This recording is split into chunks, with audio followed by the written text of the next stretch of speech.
Hello, everyone, and welcome to Grow with StreamYard. We're so excited to get started today. As usual, I love seeing where you are all tuning in from. Today, we have people from Tampa to Bangladesh, so that is so cool. I myself am streaming from Upper West Side, Manhattan this week. A little bit different. Usually, I stream from Chicago, but I'm in town. So, really cool. I'm so excited to get started. So I'll talk a little bit about myself first for those of you who haven't tuned in before. My name is Presley Renner. I'm an actress, a singer, live event producer here at StreamYard, and I am normally based in Chicago, Illinois. Similar to today's guest, I come from a theatrical background that I've translated into the corporate world, and I'm constantly seeking for opportunities for growth in my skill set and my mindset. So I could not be more excited about getting this party started today and learning all about virtual stage presence and what makes a stream really engaging, natural, and provides that human connection that we all need so very badly, especially right now. So if there's anything that I've learned from doing all of these streams, it's that we learn from you just as much as you learn from us. So be sure to be lighting up our live chat right now and tell us everything you're thinking about the stream. And be sure to share your questions for a live Q&A with our host. I could not be more excited to, I know I say that word a lot, but that's truly how I feel. Could not be more excited to get the ball rolling today and talk about how to have some engaging, amazing streams. So Grow with StreamYard itself is a brand new bi-monthly series that's meant for all of our users in 2022. Our goal is to provide personal development training from professional coaches and speakers for free so that all of our users can get additional support to further develop their live streaming careers with us, regardless of your background or your StreamYard usage. We are ecstatic to continue this series with today's topic, virtual stage presence. I need not remind you that 2 years ago, the world abruptly changed. I know we all remember it, even though we probably don't want to. What was once live went virtual. We watched as speeches and performances traded amphitheaters for MacBooks and audiences for coffee cups or water bottles. As much as I love working from home, one of the major challenges is maintaining that feeling of human connection that I miss so much. But luckily, we have this tool called StreamYard, and we also have Hopin to the rescue. With these tools, we can bridge the gap between virtual and physical worlds, guaranteeing more engagement from our audience with every stream. In today's show, we'll explore the ways in which we can heighten that virtual presence, kick that Groundhog Day feeling to the curb, and inspire ourselves and others. So after all of our sessions, you're welcome to stay behind to network with each other by clicking on the appropriate icons on the left side panel. The recording will be sent to you all by Friday at the latest. We're hoping to include some exciting info from a working partner of ours, so stay tuned and be sure to rewatch that recording in case you miss anything today, or if you think that someone could really benefit from this. We're really stoked. So a little bit of housekeeping. Our captioning service is provided by Aberdeen Broadcasting Services, and you can find the link to a separate window below the video. Our stage chat is to the right on your screen. And if you want to focus on the stage content, you can minimize the whole side section by clicking into the icon with one vertical line and a small arrow. If you want to participate in the Q&A throughout the event, please add your questions to our chat so we can bring them up on screen with Hopin Backstage, powered by StreamYard. To adjust your volume, you can either change the settings on your computer speaker or at the bottom left corner of the video viewer. And if we suddenly freeze on screen, no worries. Just refresh your browser. It all should go back to normal and come back again. So now let's introduce our amazing speaker. Will Greenblatt is the co-founder and managing director and head coach at OutLoud Speakers School. He's been acting professionally since he was 7 years old. He worked consistently throughout his childhood and decided to go to acting school to hone his craft. He graduated from the National Theatre School of Canada in 2010. He moved to Spain, where he discovered his love for teaching English, and then he dived into the world of entrepreneurship, co-founding the executive coaching company West Group Limited in Hangzhou, China, before coming back to Canada and co-founding OutLoud Speakers School. As CEO and founder of OutLoud, he has coached organizations in Canada, the US, Mexico, China, and repeatedly spoken and coached at Google, Wayfair, Techstars, DMZ, EO, and Ericsson, as well as providing over 3,000 people virtually worldwide. OutLoud's clients have won numerous pitch competitions and raised over $200 million in USD investment. That's incredible.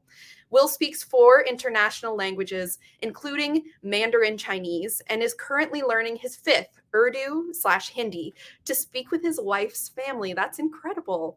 So I'm so excited to introduce Will Greenblatt.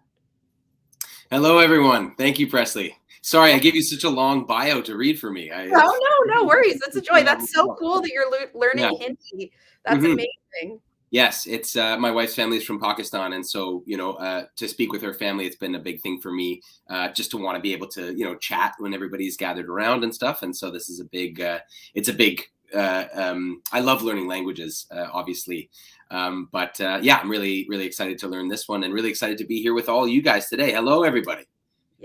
Yes. Welcome. So jazzed to get started. I can see everybody's lighting up the chat, ready to get started. Totally. Yes. And it's amazing. I mean, we have Bangladesh, we have Israel, we have Australia, we have US, Canada, UK, I'm pretty sure, Jamaica, I saw, and all over the US, obviously, and some Canadians.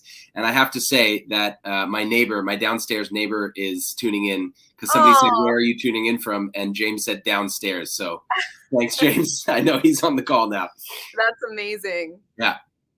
It's I'm ready to get started whenever, but I'm so glad to be here, and thank you all for being here as well.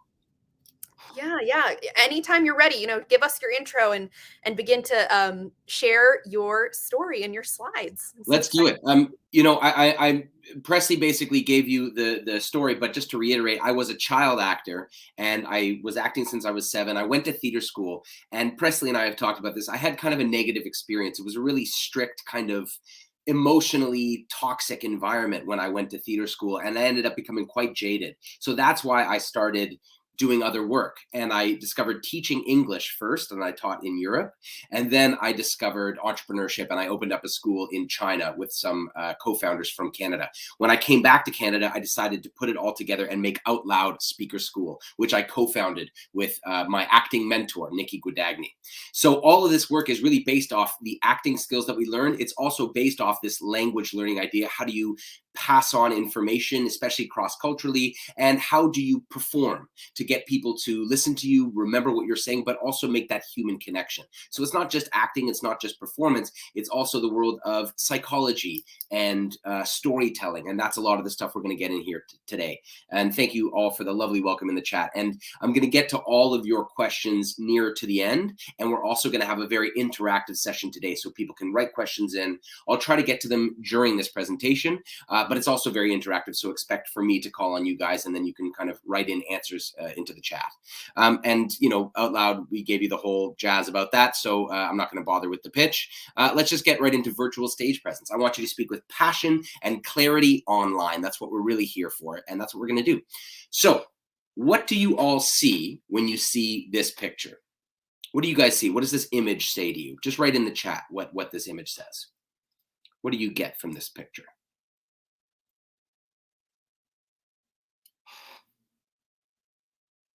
Anyone have any ideas? I might not be seeing it in the chat yet. Oh, here we are. Could anybody, does anyone have a guess? If you can write in the chat, what does this image suggest to you? Storytelling, says Katie Gorham. Thank you. Family from Carly. That's right. Story time from Stephanie. That's right. Storytelling, family, a family, someone telling a story. Hunters and gatherers. Ariane. Hope I'm pronouncing your name properly. That's right. A history of storytelling. Cave dwellers, gathering. Everybody is on the right track. This is basically what we are looking for, this kind of an answer. So human beings evolved in these tribes of about 150 people. And in these tribes, two things were really, really important. Number one was storytelling. Telling a story to your tribe was how you communicated life or death information. So this guy's like, I was down by the river earlier and there was a big moose with these massive horns and he almost killed me and I barely got away. Then everybody goes, oh my God, wow, that's so crazy. And then people remember. Their emotions get engaged. Their heart rate starts increasing and they go, oh, I remember down by the river, there's that moose. I'm going to avoid that tomorrow. Thus, they remember the life-saving information and they survive. They pass down their genes. And so all of us are descendants of a storytelling animal. There's a fantastic book by Jonathan Gottschall called The Storytelling Animal, which describes this, how all human beings have evolved to be storytellers. The other big thing is that we lived in complex social groups of about 150 people. Navigating social groups was really, really important. How could you tell if somebody liked you or didn't like you? Especially pre-language. A lot of our history was before we even had a language. How did you know who was trustworthy? How did you know who was going to kill you in your sleep and steal your acorns? How did you know who you could mate with, who you could bunk up with? How did you know who you could share a secret with? All of this stuff was super important, and a lot of it came from our facial expressions, our body language, and our tone of voice or our tone of grunt before we had language. So big part of our evolution is these two really big important events: communicating within a tribe and storytelling. Any questions at this point before I move on? And if you have a question, just put yourself in the chat. Any question you have about what the kind of thing we're talking about, any comments, but if not, I'm not seeing much, so I'm going to go on. How can you tell if someone is following the story when you can't see the audience? That's my question. What a fantastic question from D. Manuel. And I hope I'm pronouncing everybody's name correctly, although I'm probably going to mess up some of them. One of the things that you really have to do on virtual streaming is to trust the audience. You cannot see them all the time, especially if you're in presenter mode. You don't know if they're nodding along and giving you, good feedback and giving you nice smiles. You just have to trust your own pacing, and then you can ask for things like, hey everyone, please write the elements into the chat. Please write any questions you have. Does this make sense? Say yes or no. Where are you coming in from? And you can kind of gauge the audience, as Cindy said, the engagement in the chat. But the most important thing is to have confidence in yourself and not need validation from people's facial expressions. Some people's facial expressions when you're live, some people have resting, bitch face or asshole face, excuse the language, but that's a big thing. People have resting faces where they're scowling at you, and sometimes people think, oh my God, they hate me, and that gets in their head, and they go, oh my God, this person doesn't like me, when actually the person is just sitting there enjoying it. So not having faces can be both a blessing and a curse, but just trust yourself, speak with engagement, ask for some questions, ask for some engagement in the chat, and keep going. Does that make sense? And Stephanie Brazil asks, what are the basic components of storytelling? We will get into that. That's a fantastic question. I'm going to go on now because, as Presley said, we've had a global pandemic, and now this is human interaction. In so much of our lives, we have to do this. However, the same human brains exist in this new paradigm as evolved to be in hunter-gatherer tribes. We have not evolved to be in this technological world. We have not caught up to our technology. It moved too fast. We still have cavemen brains, mostly, but we have to talk through a microphone and a camera across distances and across time. So how do you make sure you grab people's attention through this wall of technology? And I mean, as Barbara says, it's amazing. It's so cool that we can do this. We can all be together from Bangladesh and Israel and Mexico and Australia.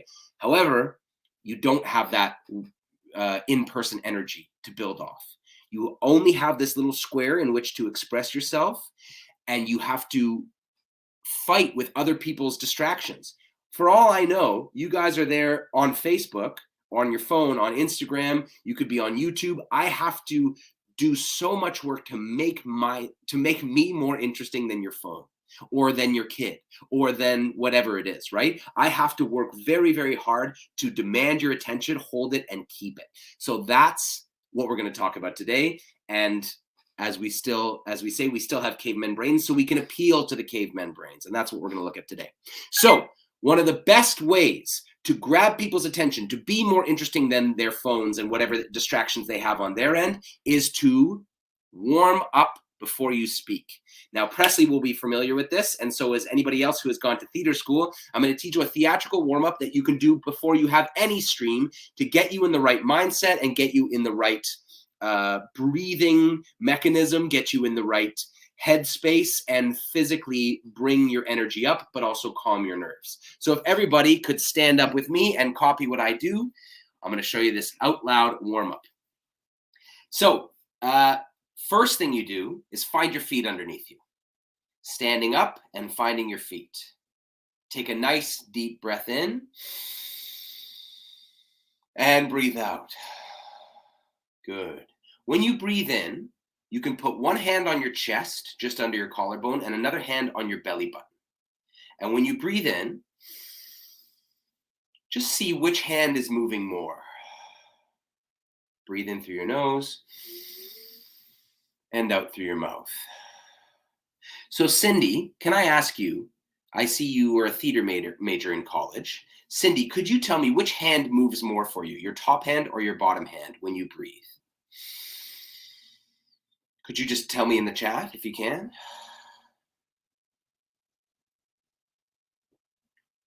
So while Cindy is finding the chat, if she's able to, here's the trick. Your bottom hand should be moving more than your top hand.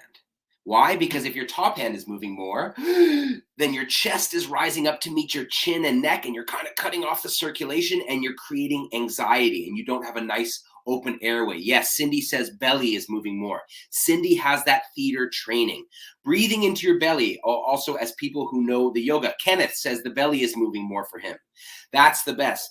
Angelo says, is it better to stand up when speaking for diaphragmatic breathing? Diaphragmatic breathing. That's the term of the day. Yes, it is better to stand up because your belly can move more. When the belly expands, your diaphragm, which is a wall of muscle underneath your lungs, can descend and your lungs can expand, giving you that beautiful breath. That's what you want. Everybody is saying their lower is moving more. That's exactly what we want. And you can practice it so that your top hand moves almost not at all. As Kenneth says, singing is like that too. Meditation is like that too. If you can stand while streaming, you should. Although training your belly to move as you breathe should be done whether you're sitting or standing. Belly breathing calms your nerves and it gives you more breath for that nice, rich sound, which we are going to do. Also opening up the intercostal muscles. So you're going to grab your left wrist with your right hand and stretch up over your head. And breathe as you do this. You want to open up the side body. Good. And you want to come back and do the same thing on the other side. Stretch and breathe. Oh, good. Feel those intercostal muscles between your ribs opening up. And the next thing we want to do is make this sound. Breathe in and go. We want to make that sound. Okay, everybody do it with me. I can't hear you, but I'm going to assume you're doing it with me. We're going to breathe into the belly and breathe out going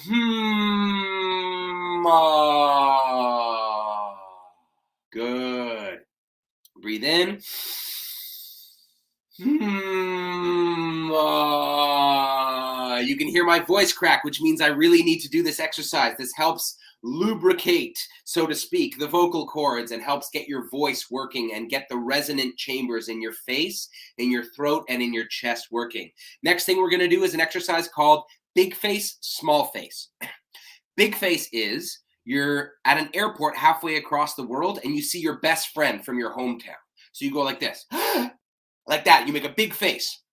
Small face is you're 3 years old and your mom told you can't have another cookie. So you go, squish your face and show her how mad you are. So we're going to go back and forth from big face and small face. So we're going to go big face, small face, follow me, big face, small face, big face, small face, big face, small face, big face, small face, big face, and hold it, hold big face, and release. Good. Massage your cheek muscles out. That's what I like to do after this. I like to slap myself in the face too to wake myself up depending on what time it is for you. This can be so useful. It's really important to get those facial muscles energized and woken up because this is all we have. this little square window of people to see you. So you really want your eyebrows and face to be expressive. Okay, fantastic. And last thing we're going to do, and everybody can sit down for this one, but I want you to keep all the energy we had while standing. We're going to do some tongue twisters. Anybody who's familiar with Anchorman should know these ones. Unique New York. Everybody say it with me. I will say it, you guys repeat. Unique New York. Good. Unique New York. Exaggerate the sounds and be louder and more expressive. We want to amp up the speaking of this to get our mouths warmed up. Unique New York. Good. The next one is red leather, yellow leather. Repeat. Good. I can't hear you, but I know you're doing it well. Red leather, yellow leather. Good. Thank you, Carly. We have it in the chat if you can't remember or can't hear. Red leather, yellow leather. Now, I'm going to say it 3 times fast but clear. You guys repeat. Red leather, yellow leather, red leather, yellow leather, red leather, yellow leather. Go. Good. I assume everybody did it flawlessly. And finally, we're going to breathe into the belly like we've been practicing. And we're going to say, how now, brown cow? Repeat after me. Good. How now, brown cow? Good. Breathe into the belly to give yourself all this breath. That's what we want to do. Breathe into the belly. How now, brown cow? And I'm putting my hands on my face to help drop my jaw. We don't want to crank the jaw open. We want to let it fall open. And finally, we're going to do this all together. We're going to take the biggest breath we've taken in 2022. And we're going to make the loudest sound we've made all year in 2022. Just picture everybody around the world doing this all together right now. Whatever stress you have, whatever's been bugging you, whatever's worrying you, we're going to breathe in and then shout, how now, brown cow, to get it all out. Are you guys ready? Breathe in. And together, how now, brown cow? Beautiful, beautiful, beautiful. Whew. Okay. I would love everybody, please, if you can, write one word in the chat how you feel now after doing that warm-up. One word, how you feel now versus how you felt before doing this thing. I love how Katie gave her own. Amber says relaxed. That's fantastic. That's definitely something we want to achieve. Carly says awake. That's a good one. Nod says energized. That's another great one. Energized, relaxed, awake, energized again, says Stephanie. Head rush. Okay, that's good. Don't stand up too fast. Take some water if you need it. Awesome. Amped, release, lighter, de-stressed, amazing, ready to go. Aren't these the way you would want to feel before your next live stream? So make sure you watch this recording back and do this warm up again. It's so useful. I do this every time I have to do it, although I didn't do it today because I knew I'd get to do it when I was with all of you. But as you notice, may or may not notice, I'm a lot more relaxed and grounded and clear. And I was a bit nervous before we did this together. I'm a lot more grounded, clear, awake, energized after having done this. So I'm so thank you guys so much for writing all these great words. These are the kinds of things you want to feel when you're doing your live stream.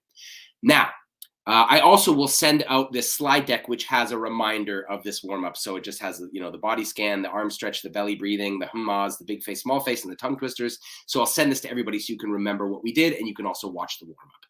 Now we are going to look at your pitches or your presentations. We're going to get some volunteers to come up on the stage and give us a quick elevator pitch or a self intro as though they were streaming. And then we are going to get some live coaching and some feedback and see how we can make some adjustments and make it even better in real time. So first up, who do we have first, Presley and Carly? And Rebecca says, we have Amber. Hello, Amber. Welcome. Everybody give her a round of applause for going first. Yay, Amber. Woo. Okay. How do you feel, Amber, after that warm-up? You said relaxed, right? Oh, I think we got you on mute there. Hello, hello, hello. I was giving that big energy boost that you just gave me. I'm feeling really good. I'm amazing. Really fantastic. Relaxed. Thanks for having me up today. Thank you so much for coming up. I'm really, really excited to get this time with you. And so we've got about 5-10 minutes, so I'd love to jump right into it. But first, please, Amber, if you would tell me, where are you calling in from today? I'm from Columbus, Ohio. Great. Buckeye Okay, awesome. Nation.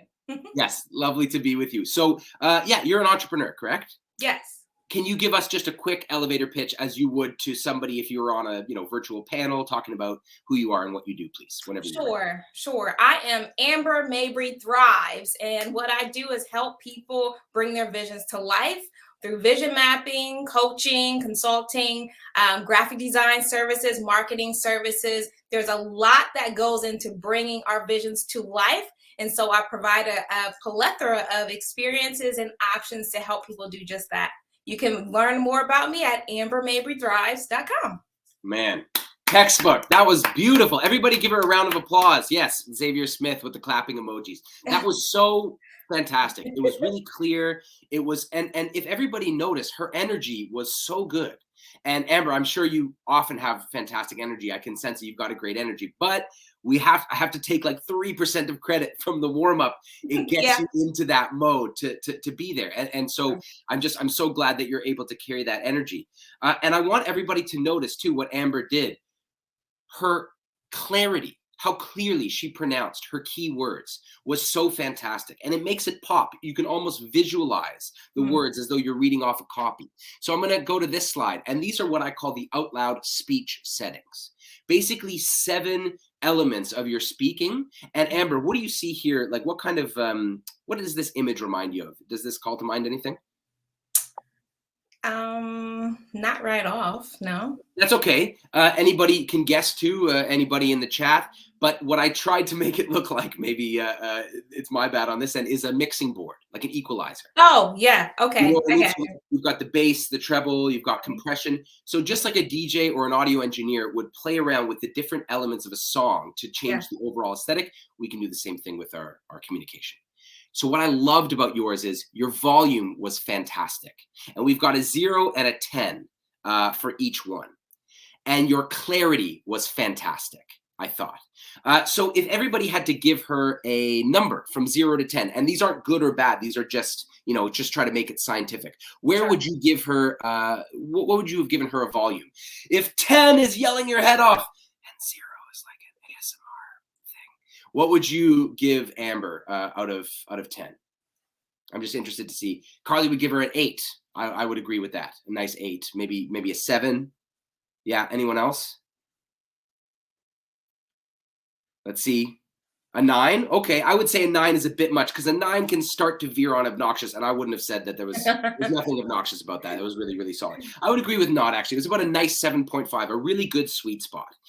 One thing that's important to mention is that none of these should be fixed settings. Just like a sound engineer, DJ, what's the crowd feeling? How is the crowd doing? Do I need to raise the volume? Do I need to lower it? Do I need to cut out the bass? Do I need to cut out the drums? Do I need to kick it back in?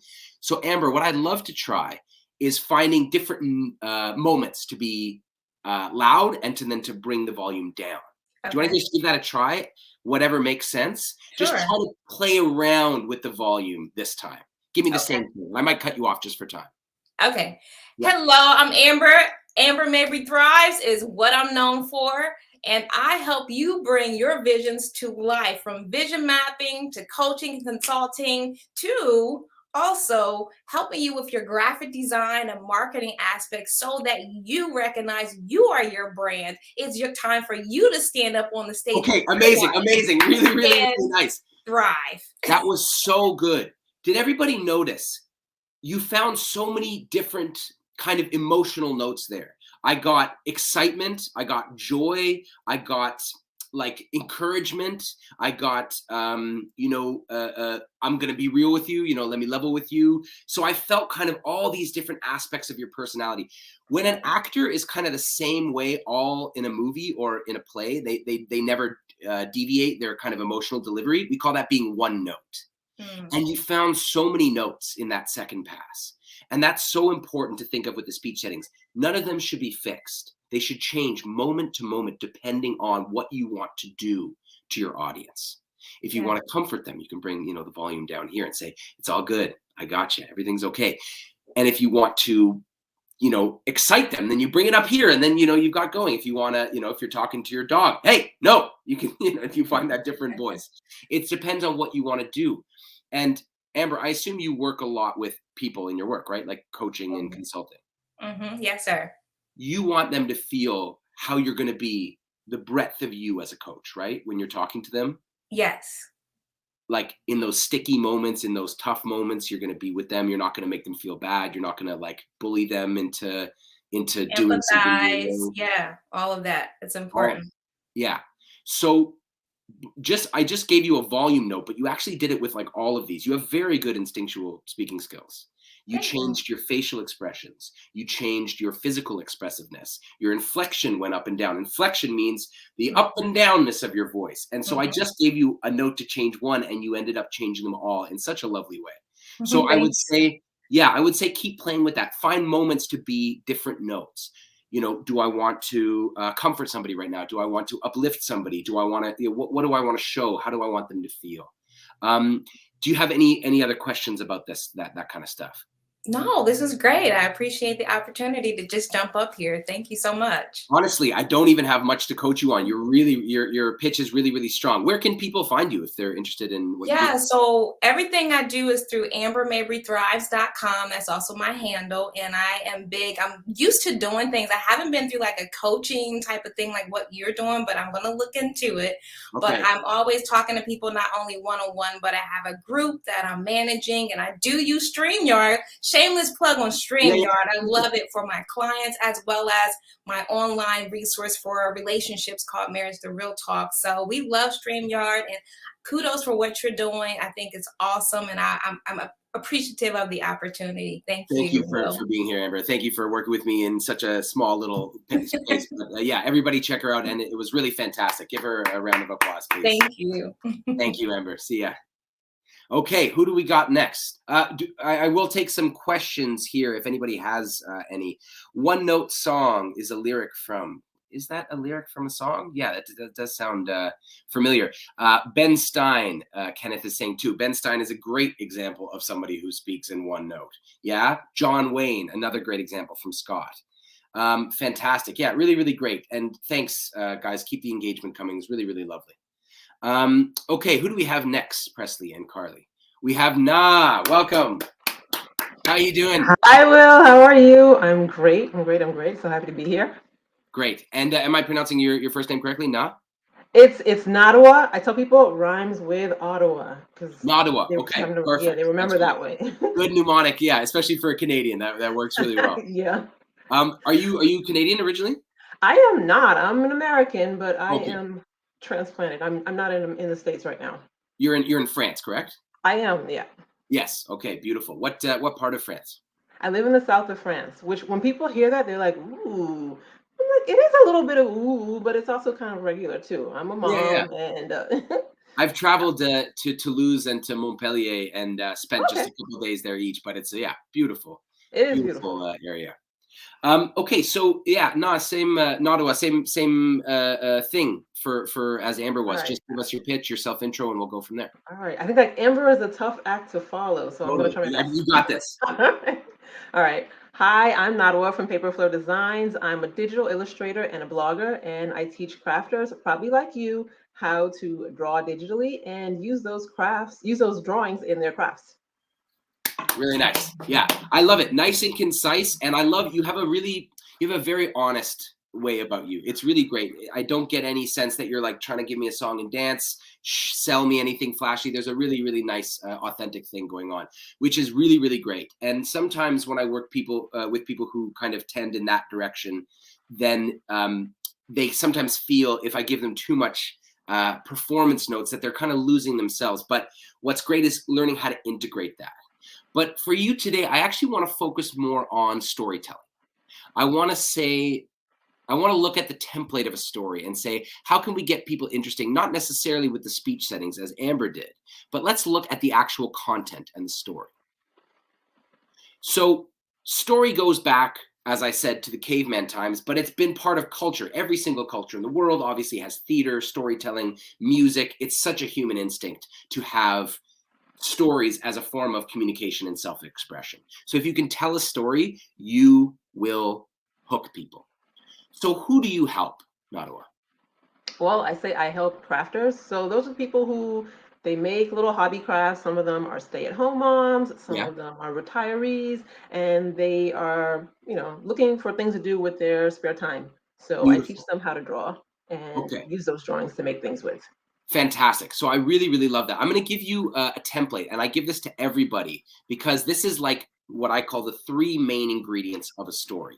And this is in a business setting. You may not write an Oscar-winning screenplay with just these three, but in a business setting, these are the three main ingredients you need for any story to be engaging.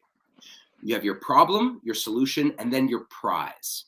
So Nadawa, first we have to talk about who we're selling to or who our target audience is, right? Because that's what the pitch is about, unless you're talking to investors, which is a slightly different story. But right now we're just talking to your target clients. Is that correct? Yeah. So you said they're stuck at home and they need something to do. So that's their problem, correct? Yeah. Is there any way we can make that problem a little more specific? Is there anybody you talked to, a client recently, who had a really big version of this problem? I'd say like maybe I get a lot of grandmas that write to me and they're looking for things to make for their grandkids. So they're like the example where I said they have a lot of time on their hands, they're at home and they want to learn something new and something that they can actually make a physical Yes. thing and turn it into a gift and give it to their grandkids. Yes, beautiful. So we have a problem. Grandmothers want to give something special to their grandchildren. Right away, I can almost hear the collective "aw" from everybody because that's something that gets all of our hearts, right? It touches on what I call the big five human concerns: time, money, health, relationships, emotional well-being.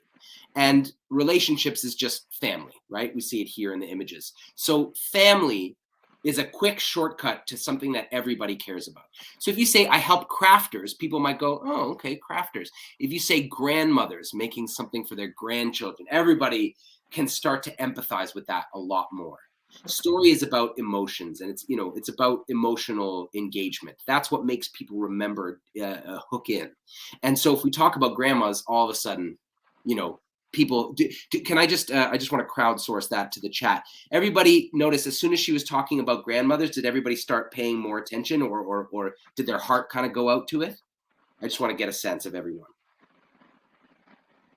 You can just say yes in the chat or no if that's the case, but I get a sense that everybody's going to feel that way. So and then we come back to this other the next section, which is the solution. So what's your solution? My solution is to give them easy step-by-step lessons to show them how they can draw.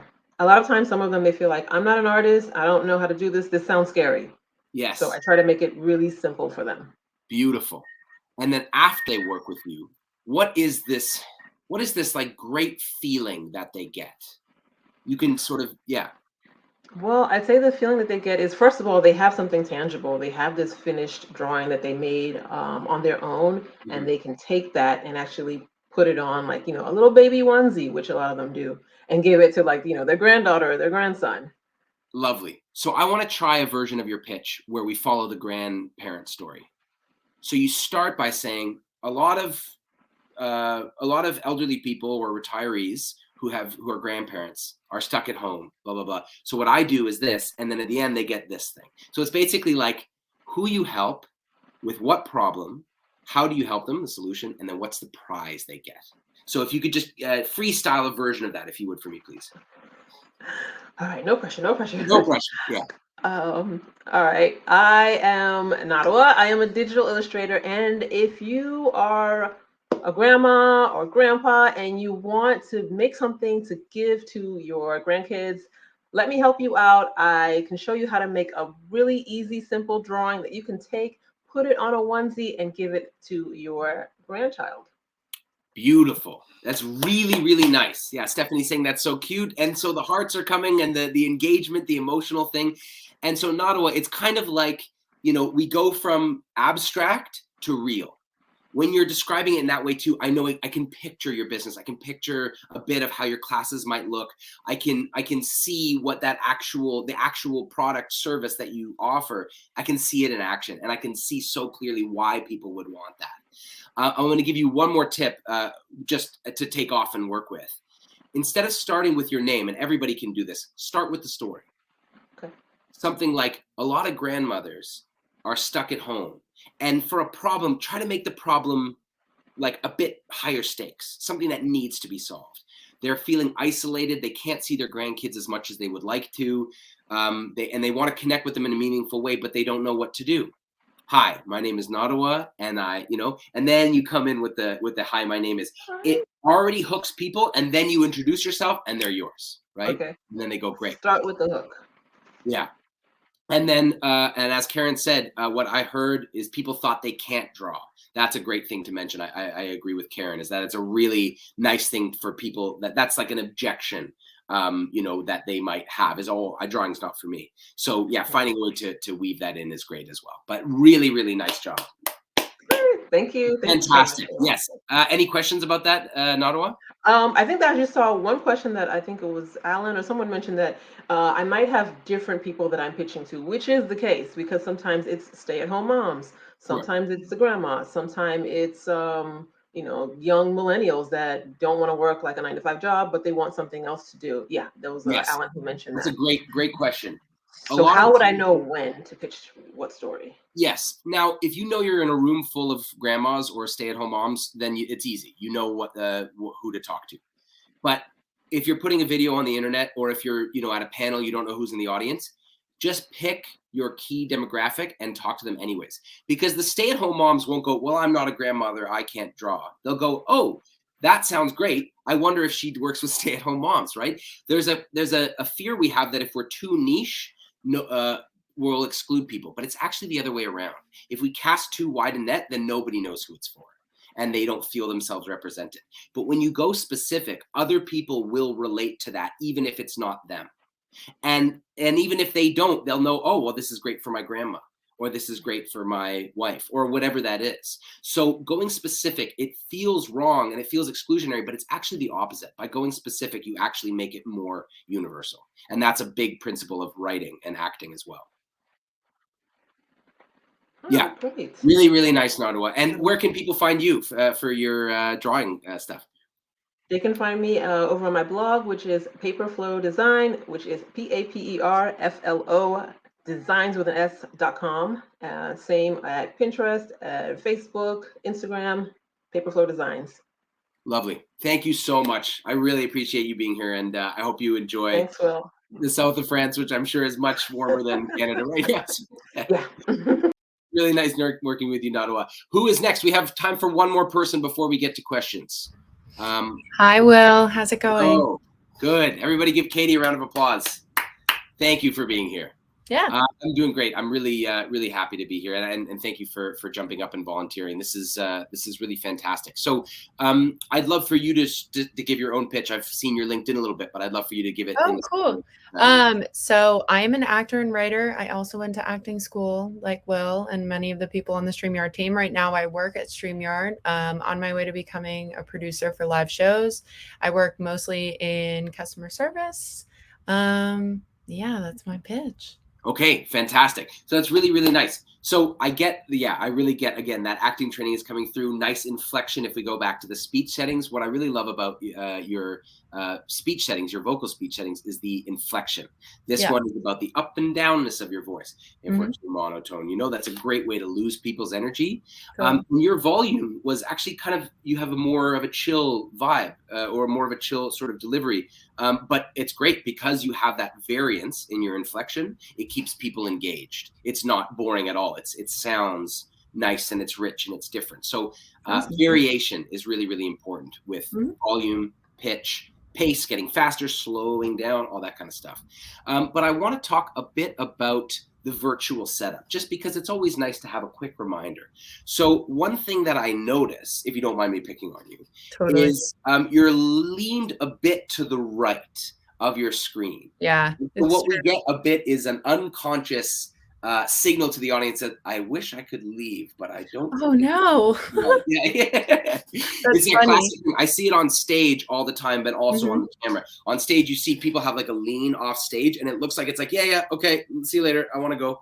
That's so funny. Yeah, I never even thought of that. It's so unconscious. We all have these really, really unconscious things that we're giving out, and unless somebody picks and pokes at us, like unfortunately is my job, it just goes unnoticed. So Yeah, see totally. if you can find that center thing. I'm actually working on StreamYard. I'm used to Zoom where it's mirrored, but see if you can find that nice I know. center. I'm on my desk right now, but I Yeah. shifted it to the side because sometimes Ah. I tend to have a more clear background, but totally, I'll Right. try it. Yeah, Background is really important too. I know. If Usually I you work on this wall. right. Sometimes. Yeah. So if you can, like some people have blurred backgrounds, some people have virtual backgrounds. They ask me about it all the time. What do you suggest? I always suggest real background if you can, with Totally. books, art, and plants. Books, art, and plants tell us it's professional, but it's also homely. The green, we talk about evolutionary psychology, seeing a splash of green makes everybody just feel that this is a good place. This is a safe place. It has abundance. It has food. It has water. You know, even though that's a big plant, nobody can tell. So I always say real background and plant arts books if you can. Totally. I got a lot of those. Yeah. If not, no worries. But the most important thing is just what you're talking about with your, what stand-up comedians will call stage picture. Yeah. What does the stage picture say? My dog is deciding to get in on things. So, and another important thing is bring your hands up into the screen too, because we only have this square. So when you start talking, yeah, and that's the other problem with the blurred background is the hands start to fade. So I'd love for you to give me your pitch again, Katie, and just try to be nice and centered. It's again, I'm working so nice and centered like this, shoulders facing forward, and try to bring your hands up and see what all that gives you. I definitely didn't set myself up for success, but let's try it. Give it a shot. Anyways, already that's looking way better. Can everybody see that difference? Just a few centimeters, and already we've got a huge difference. Yes. Yeah, cool. So I'm Katie Kane. I'm an actress. I'm also a writer. I work here at StreamYard. I'm working to become a live producer. Fantastic. Okay, Katie, I'm going to cut you off just for time. It's so good. You're more squared up. You seem bigger. You seem more authoritative. You seem more connected. You know, as Presley said at the beginning, it's that human connection. Now, the last piece of that is eye contact. Can you look into your webcam and keep your gaze there as you're talking? Okay, cool. Sometimes it's hard to know if that's the right thing to do. So thanks for in my opinion, almost always, especially when you are talking to you're talking to your audience. Like as I'm talking to you right now, it's I want to sort of see your face and see what's going on. But if I know I want to connect with you, I go back here. You know? Yeah. No, that makes sense. Okay, give it a quick try, just staring into the webcam. Okay. Then, I can do like a few words. Great. Hi guys, I'm Katie. I'm an actress and I work here at StreamYard. Lovely. Yes. Everybody you invite us in. That was one thing I heard at theater school is when you don't look up, when you don't raise the eyes to the audience, you don't let them in to you. No, that makes sense. You know, if you as you remember from theater school and stuff, is like, you know, the blocking, how the audience sees you and connects with you is so important. And I believe it's just as important in the virtual setting. But really, really nice job, Katie. Thank you, Will. Thanks for today. Thanks so much. Yes, thanks for having me. I want to open it up to questions now before we have to exit. We've got about 10 minutes. So anyone, anyone have any questions, put them in the chat and we'll get to them as we can.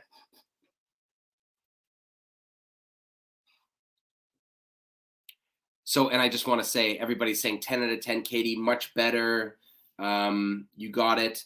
Cheryl Albright says, what about singing with your eyes closed? I like that question. I'm just going to start with that. That's a really interesting question. It can be an artistic choice to shut the audience out. Famously, Neil Young says that when he performs live, he wants people to feel like they're in his living room and he's not even acknowledging them. So he sets out like carpets and couches and he doesn't look at anyone. He plays his guitar. That's an artistic choice that he's working with. However, for most of us, we're talking to people. It's not as much art as maybe a music concert performance is. We want to talk to people, we want to connect with them, and we want it to be a two-way thing. And often singing is not a two-way performance, but a one-way performance. So that's why I feel open eyes and eye contact is so important. AJ Welch says, how long do you warm up? At least 3 minutes. And I wouldn't do much more than 7 to 10. Otherwise, you'll gas yourself. But 3 to 5 minutes is ideal. Breathing, and we start with the breathing to kind of calm our nerves, and then we bring the energy up. A way to monitor your own speech settings. There is a really high-tech way to do this. It's called Figaro Analytics, but that's something that you got to pay for, and you can Google them to see what they do. The other way to do it is record yourself and watch it back. Give yourself a rating with the speech settings. Where would I give myself from 0 to 10? Is it an 8? Is it a 4? And just keep reviewing a recording of your own performance. That's how you can monitor your speech settings. And eventually you'll be able to monitor mid-talking. And another great tip for that as well is practice mindfulness meditation. When you practice mindfulness, you manage to stay in the moment. And so you don't get taken out of it when you're speaking. And so you can kind of stop and go, okay, what am I doing here? Am I speaking too quickly? Am I speaking too slow? Am I too loud? Am I too soft? All those kind of things. Yeah, I can take away the graph now, or I want to go to the end and just give everybody my information if they want to get in touch while we're doing these questions. Mark Williams says, what about a more relaxed, laid back tone? Is that good? That's a great question, Mark. It can be great. It depends on what's real for you. Some people are amazing speakers with a really relaxed, laid back tone.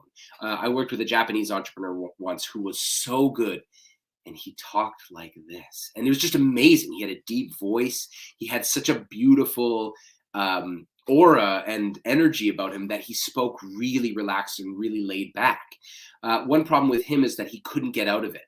So a lot of the times he couldn't, he had trouble really scolding, or not scolding, but like motivating his employees or talking to them in a more harsh way if he needed to. So I worked with him to access a different setting. And he still kept his laid back tone, but he was able to access another setting. And I want you guys all to be able to access different settings than are your defaults. Your default may be relaxed and laid back. That's great. It's not wrong. But practice being high energy and see what that gives you. See if you can access that in your day. Cindy says your speaking style also depends on your audience. That's very true. If I know I'm speaking to a group of, let's say, VCs, investors, all of whom are over the age of 60, I'm going to slow down. And that's not to be ageist. That's just to know that older people prefer a slower speaking style. When I'm speaking with a lot more younger people, then I know I can speed up a little bit, and that's kind of a pace that they prefer a little bit. But really, you just want variance. As I worked with Amber, hitting different notes, speeding up, slowing down, being relaxed when the moment calls for it, being really high energy when the moment calls for it, being stern when the moment calls for it, being apologetic when the moment calls for it, being self-confident, being humble, all of those things, you know? So Cindy says, I work with widows, so I don't want to be too excited. That's a very important thing. If Cindy goes in to talk to the people who have just lost their partner, and she comes in with this, hey, energy, that's completely inappropriate. They would not feel good talking to Cindy if she comes in with that kind of energy. It's not, it doesn't show any empathy or any acknowledgement of the situation. That being said, if Cindy stays stuck in the kind of grieving tone of voice, or the tone of voice that you sometimes adopt with somebody grieving, then that can get too heavy and it can get stuck there. So Cindy, for you, finding moments of levity, moments of lightness, moments of higher energy without going too far could be really, really interesting. Mark L says, bullshit, I'm 72 and I speak faster than you normally and naturally. Thank you, Mark. I appreciate that call out. I don't want to stereotype, but I think you are one of the outliers, at least in from the research that I've done about age and information processing, but I should definitely hold space for what you say, and I appreciate you calling me out about that. The use of a call to action. Marcel, yes, very important. When you are finishing, so the prize, you know, we remember that problem solution prize formula, the prize should be connected to the call to action. So if you contact me, or if you click on this video, or if you send me an email, then we can get this prize together, or then I can help you get this prize. So for something like, you know, a personal trainer, you could say, send me an email at will@outloudnow.com and I'll help you get in the best shape of your life. That's a call to action that's connected to the prize. So that should be the end, but it should also be remind them what they get if they email you. They're not emailing you to do you a favor. They're emailing you to get that great prize. Uva says, is laughing a definite no? Not at all. I love to laugh. As you probably noticed, I laughed throughout this thing. Why? I don't understand. People have made laughing and smiling somehow unprofessional, and I don't agree. Laughing is human. It can be, it's cathartic, it's real, especially if it's a real laugh, you're not faking it. Laughing when you feel like laughing is a great way to loosen the atmosphere. It's a great way to show who you are by what you find funny and what you laugh at. And smiling. So many people do not smile when they are presenting because they think, I have to be serious now. Okay, serious face. Hello, my name is Will. Nobody wants to watch somebody presenting like that. It's too heavy and unapproachable. Smile and laugh as needed. If it's nervous laughter, if it's nervous smiling, that's another story. But allowing yourself to smile, allowing yourself to laugh when you would want to is human and it's beautiful. It's a way we connect to each other. So I would say definitely laugh if you want to. Rebecca says, I was diagnosed with cancer last year and the oncologist called me back and the gal was way too cheerful and giggly, very annoying. Exactly. That shows no respect, in my opinion, for Rebecca and what she's going through. Thank you for sharing that story, Rebecca. That happens a lot in the medical community. I know it's one of the reasons I used to work with doctors to help them with their bedside manner. And that can be a big problem if somebody's talking about a huge life-changing diagnosis or news or discussions of next steps. And they're not, and they're cheerful and giggly, or they don't have any appropriate empathy. It can really make you feel alienated and not connected to your caregivers. And the same thing can be said about anything that you do. If you aren't showing people appropriate emotion, they're not going to like you. I don't want to ramble too much into this, but the Morabian model called the 738-55 model, where it said that only 7% of communications is words, which is complete nonsense, by the way. But there's a useful term from Dr. Morabian's research, which is congruence, where your face, your voice, your words are all telling the same story. And in my work, I call it alignment. When you believe what you're saying and you show it on your face and you show it in your voice and it's appropriate for the moment and you're emotionally connected with what you're saying, people will instinctively trust you. And it's one of the most amazing things you can do to get people to really like you and listen to you and trust you and want to stay engaged with you is to be aligned. So your face, your voice, your hands, your eyes, your words, your thoughts are all telling the same story and it's emotionally appropriate. As anything else, Lexi says laughter and smiling should be well placed. And yes, Cindy, thank you so much for sharing, what you've been through and everybody who's sharing what you've been through. A lot of this stuff is about deep emotional feelings that we have, the way we talk, the way we're perceived, the way we worry other people are perceiving us, the way somebody is responding to us in deep emotional moments. That can go such a long way to either building trust and connection or losing it. And so the main thing is just be present, think about what you're saying, think about what the other person's saying, really listen and allow how you're feeling to show on your face and in your body and in your voice. And when it's your job to speak, remember you are 100% responsible for the energy in the StreamYard room. It is your job to give everybody else energy, not ask for it from them, but demand it and earn their attention and earn their energy by delivering your passion in the way that we've been working on today.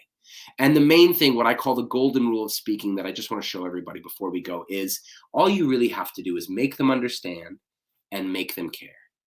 If you've done this, you've done your job. That's all. So, don't worry about speech settings or the story, the problem solution prize. That's all for rehearsal. That's all for you at home practicing. The warm-up, the speech settings, recording, watching yourself back, doing the warm-up daily is a great way to start to build your stamina, build your speaking skills. But when you're actually talking, just focus on make them understand and make them care. I think we've got to stop there for time, but I want to thank everybody so much. I wish I could get to more of the questions and comments. If anybody wants to connect with me further, here's my contact information. You can email me at will@outloudnow.com. My website is outloudnow.com, and my social media is at Will Greenblatt on LinkedIn and on Instagram. It's so nice to be with you here. You were so great in the chat. You were so engaged. Thank you to Amber and Nottawa and Katie for jumping up. And thank you to Carly and Lexi for having me. This was so much fun. Thank you so much, Will. What a blast. Thank you. And thank you, Presley, for organizing it, holding it down, getting everybody on stage. This was awesome. Of course. It was so much fun to do those exercises that I remember so well from theater school. Unique New York. It's all about unique New York. I mean, and to everybody listening, the one thing that we learned at theater school, as Presley and Katie can attest to, is it feels so weird when you're first doing it. But when you do it every day and make weird noises and get in touch with your body, eventually on stage, you notice way more awareness of your body and awareness of the way you are speaking. So just try to get into a habit of doing the warm-up every day, and you build your body awareness. So true. So true. It's almost like you can see yourself from the outside eventually. Exactly. Yeah. That's awesome. Thank you so much, Will. I know we all learned so much. This is our most active chat ever on this series. So thank you so much. Thank you guys. Thank you, Lance. Thank you, Hamim. Thank you, Dee. Yeah, thank you to everybody, and keep tuning in next week, or not next week, but next month, and keep tuning into Will and check him out at OutLoud. Awesome. So thank you again to Will. We're going to move on now to one of my favorite parts of the show, and that would be the giveaway. So everybody, please comment #SYGROW in the chat. Today, we're going to be giving out a mug and a hoodie to 2 winners. So you could be having one of those beautiful little StreamYard inspired outfits. I believe Katie was actually wearing the StreamYard hoodie, if I'm not mistaken. It's very cozy, very soft, very comfy. So I highly recommend giving us a #SYGROW, and then we will do our classic drum roll to select. So I'll give you guys, I'll keep the flow going. I'll give you guys a couple seconds to get those comments rolling in. The thing that we talked about theater school a lot today, but it's so amazing to have people like Will, who are educators to people who didn't have that experience in their lives. And to those of you, so many of you in the chat who did have that experience, I love hearing about that. It's such an interesting niche little experience that not a lot of people in the world have had. So it's cool to know that so many of our StreamYarders have experienced that. And so much awesome growth was made today. So let's see. I think it looks like we have 40 entries, so I think we're getting close. All right, let's do this thing. Okay, drum roll. Still need like a little drum roll sound effect one day. Let's see who's gonna get it. Oh, Lexi Johnson. Awesome. What a big day for Lexi. Congratulations. We'll get you that mug and hoodie. Very exciting. All right, now on to our next person. Drum roll, please. Let's see. Who's it going to be? Oh, boy. Oh, Kenneth Hands. Congratulations, Kenneth. I hope you all enjoy your mug and your hoodie, and keep tuning in. Please tune in to our next episode if you want to get this, if you want to get a mug or a hoodie, or who knows what we'll be giving out next time. You never know. So thank you all for tuning in today. I know I learned so much. I know I feel super relaxed and buzzy and ready to face the rest of the day. And I hope that you do too, and I'm sure you do. Thanks again to Will. Thanks to Carly, who's in the back, helping us make this all happen. And thank you to all of our guests today as well for joining in. Please keep up to date with us. You never know when we're going to want to pull people on stage again. So please feel free to send us an email if that's something you would be interested in for our next episode. I look forward to our next episode and seeing you all there. Thanks again for our most active chat ever. I can't wait to see how all of you put these tactics into your lives and your live streaming. So thanks so much, everybody. And we will enjoy the rest of the networking for the for a few minutes after the show and get to talk about what you learned today. Thank you so much for tuning in, and I look forward to seeing you again in May. Bye, everybody.